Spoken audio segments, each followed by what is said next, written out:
friends, I am Mohan Chaudhary. So today we are going to learn appreciation of the poem Have You Earned Your Tomorrow, written by Edgar Cayce. Let's begin.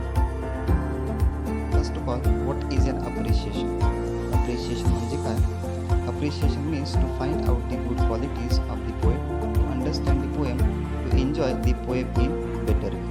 In appreciation, we have to find out the good qualities of the poet so that we can understand the poem, to enjoy the poem in better way. Appreciation म्हणजे विशिष्ट कवी, त्या कवीची गुणवत्ता, त्या गुणवत्ता माहीत झाल्यानंतर आपल्याला ती कविता समजायला सोपी जाते आणि त्या कवितेचा आपण आनंद घेऊ शकतो. Next one is points of appreciation of the poem. For appreciation, we have to focus following points. First one is title, then poem, then poet, then theme, style, special features, moral message, and last one is opinion.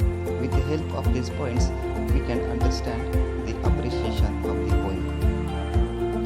त्या मुद्द्यांच्या आधारे आपण एखाद्या कवितेचं appreciation करू शकतो. So let's begin one by one. चला आपण हे मुद्दे एक एक डिस्कस करूया. फर्स्ट वन इज टायटल, शीर्षक. The title of the poem seems to be a rhetorical question which implies moral behavior. या कवितेमध्ये टायटल वापरलेलं आहे. हे टायटल आहे have you earn your tomorrow. हे एक प्रकारे अलंकारिक प्रश्न आहे. Have you earn your tomorrow is the self proclaim title to inspire behaviour morally. या टायटलवरनं आपल्या लक्षात येतं की आपलं बिहेवियर कशा प्रकारचं आहे. जेणेकरून आपलं बिहेवियर, आपलं वर्तन चांगलं असेल तर आपण उद्याचा दिवस कमावलेला आहे अशा प्रकारचं ह्या शीर्षकावरनं आपल्या लक्षात येतं. This title is motivational for us. ह्या शीर्षकावरनं आपल्या लक्षात येतं की हे शीर्षक एक प्रकारचं प्रेरणा देणारं शीर्षक आहे. Next point is poem. This poem is dedicates as it speeches moral lesson about the behavior and the kindness of heart. त्या कवितेमध्ये आपल्या वर्तनाबद्दल आणि हृदयाच्या हळवेपणाबद्दल सांगितलेलं आहे. The poem has many self-answered questions to motivate the readers to be good with others, to have a good future. या कवितेमध्ये काही प्रश्न विचारलेले आहेत आणि ह्या प्रश्नाचं उत्तर सुद्धा पोएटनेच दिलेलं आहे. त्या उत्तरावरनं आपल्या लक्षात येतं की आपलं जे भविष्य जे आहे ते भविष्य चांगल्या प्रकारे, उज्ज्वल भविष्य आहे, चांगल्या प्रकारे आपण जगलं पाहिजे. थोडक्यात या कवितेमध्ये आपल्याला प्रेरणा देण्याचं काम कवीने केलेलं आहे. Then poet. This poem is written by Edgar Guest who was British born American poet. ही कविता एडगर गेस्ट यांनी लिहिलेली आहे. एडगर गेस्ट यांचा जन्म इंग्लंडमध्ये झाला आणि जन्मानंतर काही वर्षानंतर ते अमेरिकेमध्ये वास्तव्याला गेले. In the first half of the 20th century he became known as people's poet. 20व्या शतकामध्ये एडगर गेस्ट यांना लोकांचा कवी म्हणून एक नावलौकिक मिळाला. His poems often have an inspirational and optimistic view of everyday life.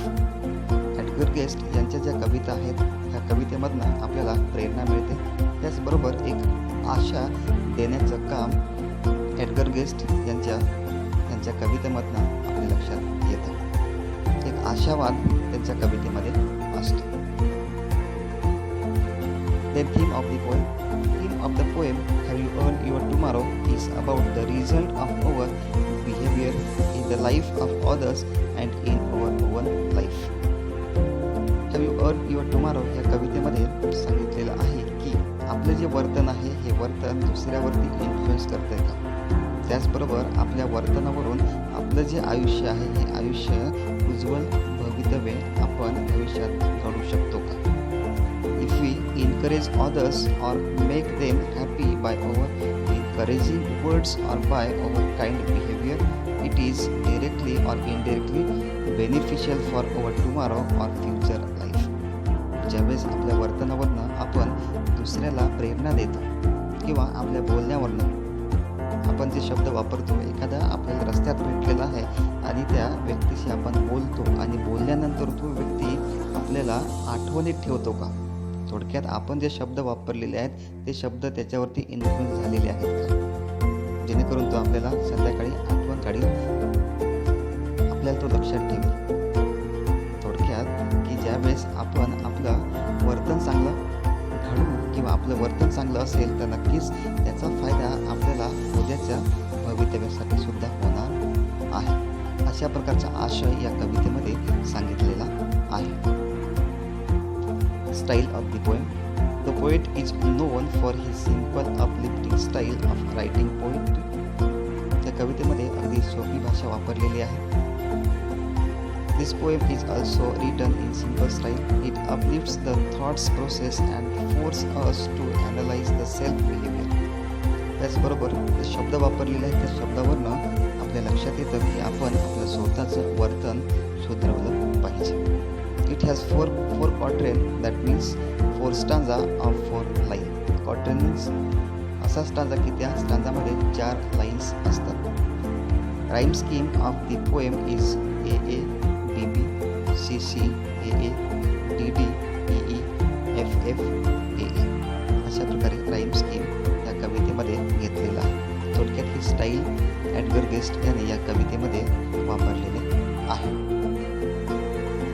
Special features, खास वैशिष्ट्य या कवितेमध्ये. Special feature of the poem is the repetition of the sound A that appears in first, second and fourth stanza.